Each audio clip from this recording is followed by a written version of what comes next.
So UC7 for this project, the Carrera UC7, isn't just about making it a utility vehicle. Still using it as hard as I can like a sports car.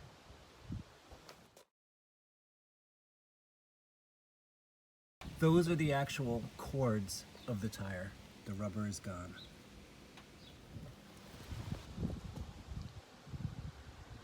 I think I better start taking it easy with the power slides. Well, you can see I took those tires down to the cords, and the cords are the material they put beneath the rubber. And clearly that's pretty dangerous, and I didn't notice it. But why am I bringing it up?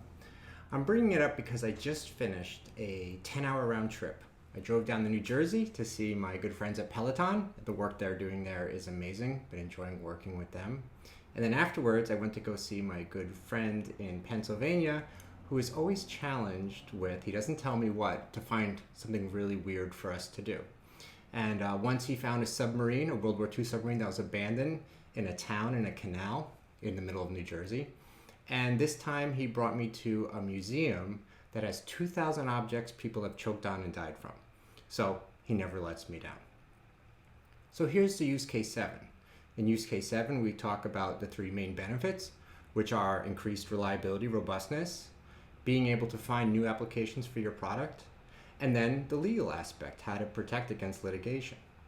So what if an accident had occurred? I was driving at some pretty good speeds that I'm not going to admit to during some parts of the trip. Unknowingly, on the cords of the tire could have blown out. So there's a couple manufacturers involved. There's Porsche, the car I was driving, and then there's Michelin. And so in this accident, let's say that litigation was pursued. And even though clearly I'd gone beyond what the manufacturer recommends for tire tread wear and be replaced, I could very well just say that I didn't see it and it wasn't something evident without inspection.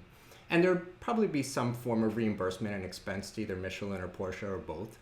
If you remember, Ford had it was Ford and Firestone, if you recall, with the Ford Explorers about 2 decades ago, around 2000s, tremendous lawsuits from those tires blowing out, and there were some pretty big payouts.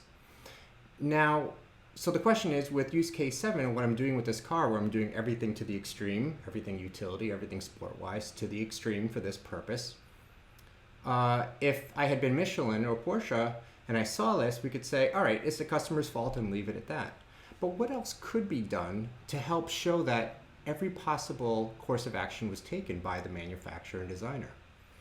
And to a degree that maybe prosecutions, no, it's not even worth pursuing because it's just known that they do best practices.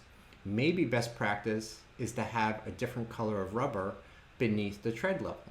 So when you get beneath the recommended level of tread wear, the tire changes color. Let's say it's red. If that was done, that would show taking extreme measures to try to inform either the mechanic or even the user to notice something is wrong. So that could be one legal use case 7 element that would come out of something like this, if what I was doing was actually testing use case 7 style for the manufacturer with the program I'm doing. I also wanted to show you something else cool. So if you remember Acorn product development, we worked together to design the trailer hitch.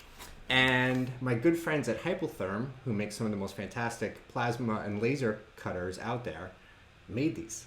So I'll be talking more about them, and thank very much to Acorn and to Hypotherm. But if you look at this, it's amazing. This is not machined. That's plasma cut, and is a smooth surface in a perfectly round hole. So we're getting ready to make the trailer hitch, which is very exciting.